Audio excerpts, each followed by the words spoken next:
So, this is Castlevania Lords of Shadow. It is an alternate universe, reboot, whatever you want to call it, an action game published by Konami and developed by Mercury Steam. Rather infamously, Hideo Kojima was also kind of involved in it. Only kinda? Yeah, a little bit, yeah. Konami kind of oversold his role in the marketing.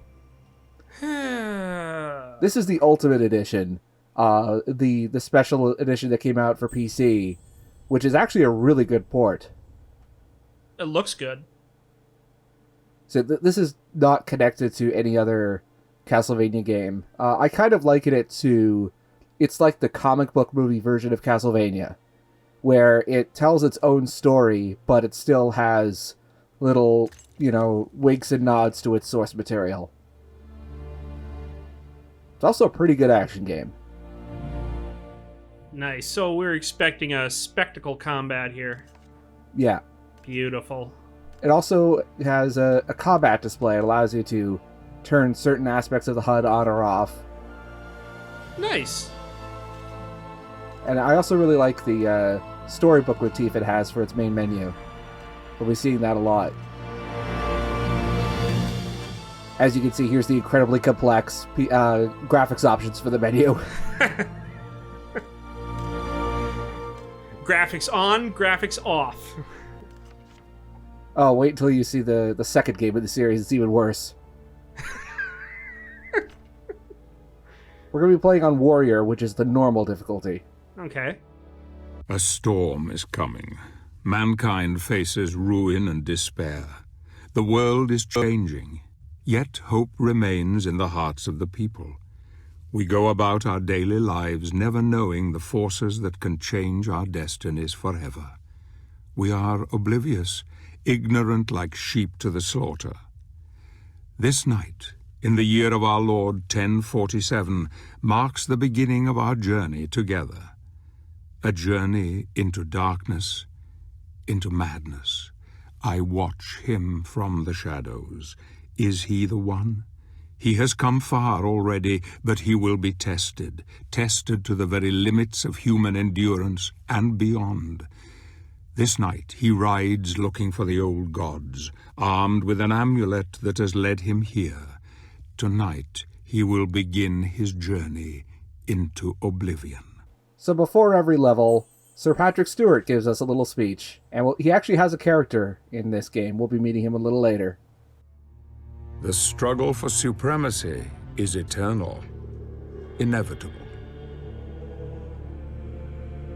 Victory is the natural objective of every creature on this world. They will kill and die for their kind to dominate.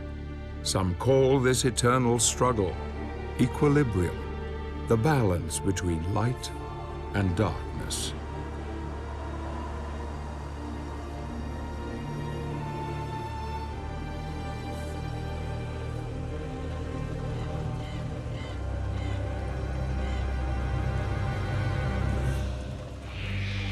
These are dark times, times without hope.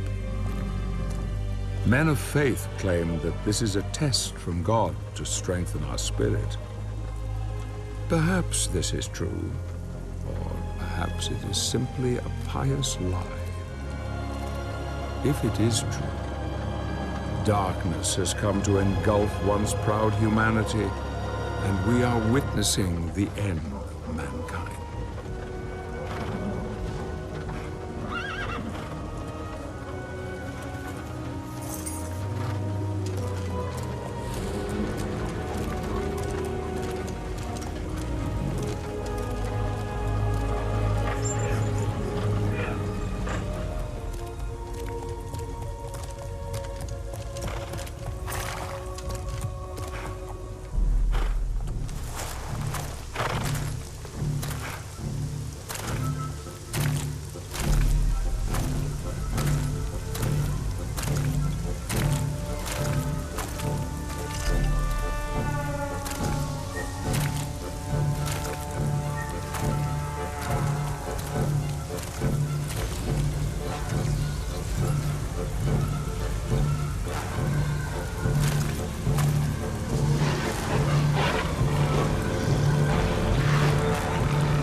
Welcome to combat in Lords of Shadow. So it's a pretty standard 2-button combat. X for direct attacks, and Y for area attacks. And actually, it's even stranger than you might think, because the Y attacks are, because you have a whip, obviously, since this is Castlevania, it's the Y attacks are even weaker than you might expect from a ranged attack. Anyway, that's a health font. You just go up to it and use it to replenish your health. Oh, the Wolfen are angry. I should also point out that this tutorial level is actually a lot harder when you first play it, because the moves in each tutorial section, they only get unlocked as they become, or as they get introduced in the tutorial. So right now, I don't have the ability to block or dodge at all. Aww. And of course, it wouldn't be a Castlevania game without a sub-weapon. Right now we have daggers. And unlike every other Castlevania game, daggers are actually useful. Finally, the buff we've asked for. So, when you're fighting Lycans, which are... there are actual enemies called werewolves. These are Lycans. They're mini werewolves.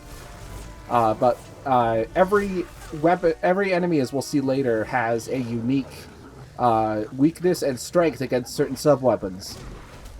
And also you can grab enemies. And you just have to do a little QTE. Instead of actually pressing a button, you have those little white circles.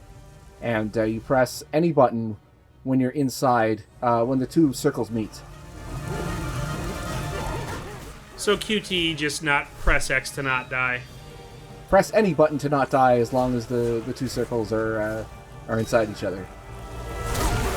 Beautiful. When you replay this level, because the game strongly encourages replaying levels, thankfully this whole tutorial experience only comes up the first time you play through this level. And it's just like a standard wave-based sequence when you replay it. Seems fair. So the travel book has several different uses. Right now, we're going to use it to buy a new move. First of all, I absolutely love these little illustrations that show off what the different moves do. Oh, that is cool. So those are the two different launcher moves. Jump Assault and Rising Assault. But we're going to buy the Guillotine, which is, like, I guess like the drive for Dante. The equivalent of that. It's actually a really useful move. And later on, we'll be able to get an upgrade for the Guillotine that makes it even more useful. But right now, we only have 25 XP. So that's all we can buy for now. The others are like in the hundreds and thousands of XP. The Guillotine's still pretty good. Dear Diary, today I killed some Wolfen.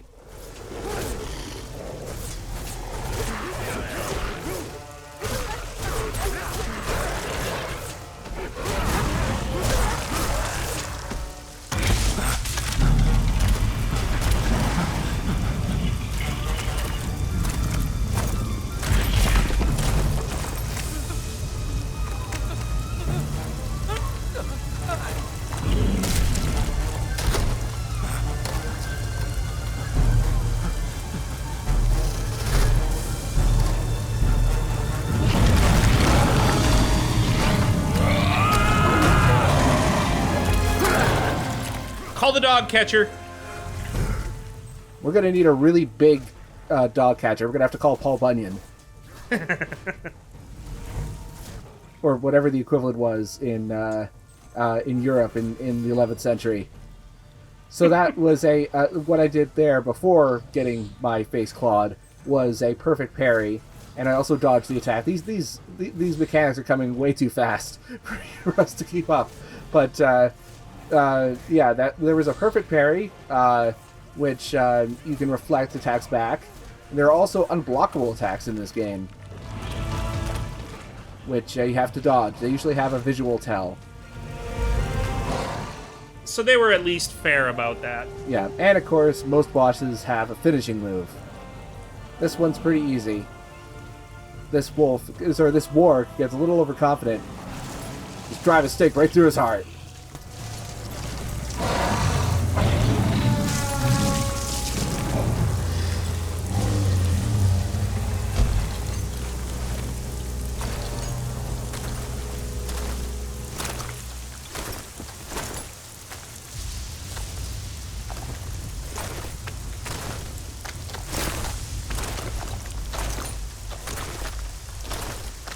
Who are you? I am Gabriel. I have traveled here seeking the Guardian of the Lake. You are from the Order? They sent you? How do I find him? He will find you. In the forest.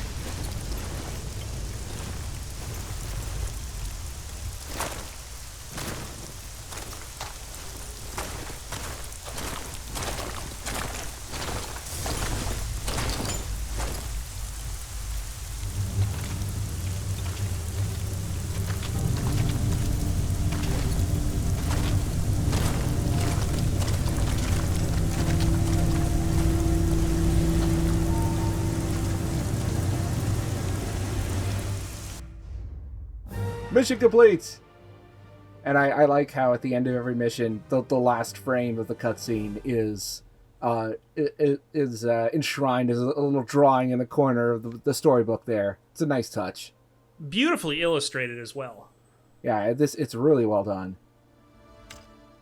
And it's not an illustration, it's actually dynamically post-processed.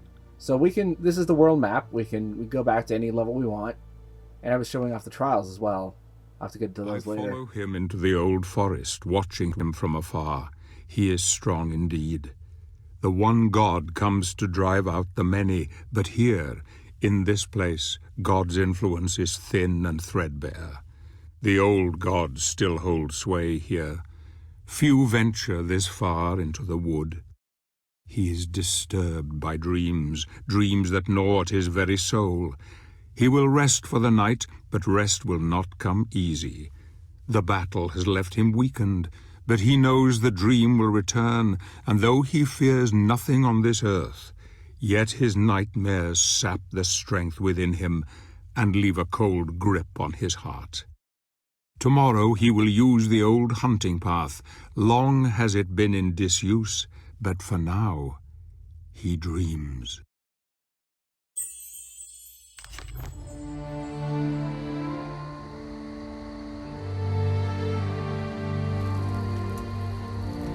What motivates a man to confront the challenges that most of us would run from? Condemning him to solitude, exposing him to defeat and death.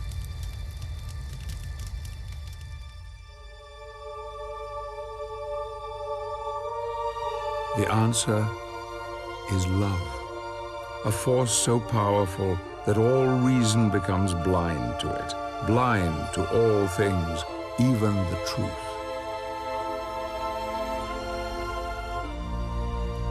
Loss of love can make a man desperate, desperate enough to do anything to bury the truth, to hide from its pain.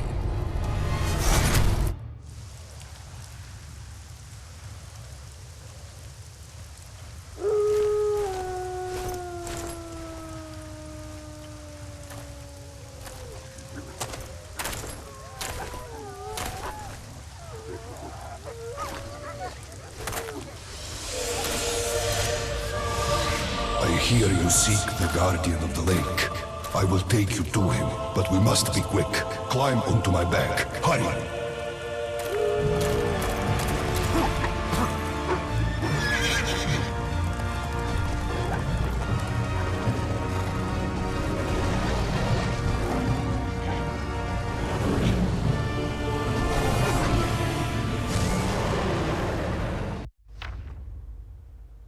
So this is an auto-scrolling section, which is actually kind of fun. Pretty short, but also kind of fun. There's only 2 enemies to fight here, but it's a pretty intense battle. And I also like how it's still like kicking dust up on the camera, and there's a little bit of jitter cam as well. And you also get unique QTE finishers depending on the different states that the enemy is in. Like for instance, whether there's still a Lycan riding the warg, or if there is a warg, or if the warg is riderless, and like whether Gabriel is. I think various states depending. How did you not see that coming, Gabriel? Seriously. Also, Whoops. Also, if you're speedrunning this, you can just deliberately fall off the horse and skip all that. Which I think is kind of interesting. So that's a perfect parry, which is what I thought it was introducing earlier with the Warg mission. That was just introducing the ability to block normally. I got it mixed up. Anyway, we're going to pick up a life gem from a dead Order Knight earlier. He doesn't need it anymore. Yeah, it's basically a heart piece. So these Lycans are no match for us at this point. We're just going to beat them up. I mean, they explode. They're gooey. So yeah, like as I was mentioning before, each enemy has certain strengths and weaknesses to different sub-weapons. It's not going to become really apparent at this point since we only have the dagger, but once we start getting different sub-weapons, it becomes managing the different types of sub-weapons and remembering which enemies are weak to which ones and strong to which ones as well. So it's the intellectual parry that comes along with some of these games. I wouldn't go that far, but it is a pretty interesting system.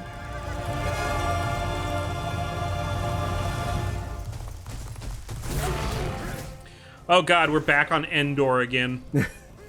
And the Ewoks are pissed. Here's another one. So that's the QTE that you can deliberately fail to skip this whole section if you're speedrunning it. And it straight up skips the section. It doesn't, like, make you start it over. It's just, it's done. Yep. You get one shot at it and fail if you screw it up. Very forgiving early on. Oh yeah, this game gets less forgiving for let's just say fake difficulty reasons in later parts of the game. Okay, so it's a Castlevania game. Oh yeah, it is definitely a Castlevania game in that regard. Oh, it's you again. How many of you are there? One thing you want to make sure, especially when you're fighting wargs in the early game, is you want to make sure you stay on the ground, because while Gabriel is pretty badass, he has a critical weakness. He cannot block or dodge in midair. So not the legendary son of Sparta.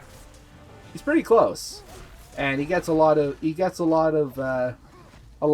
items and weapons later on that will certainly make him a walking tank. But he does not. He's more of a little Mac.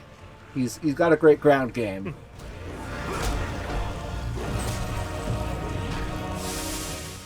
I was just trying to make sure I got over to that health font.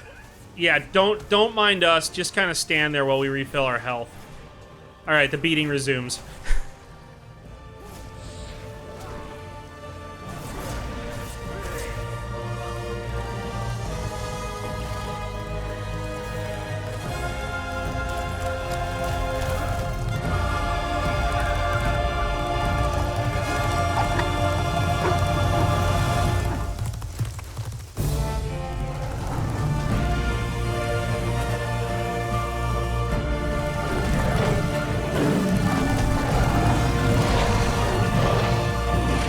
I can travel no further. You will find what you seek ahead.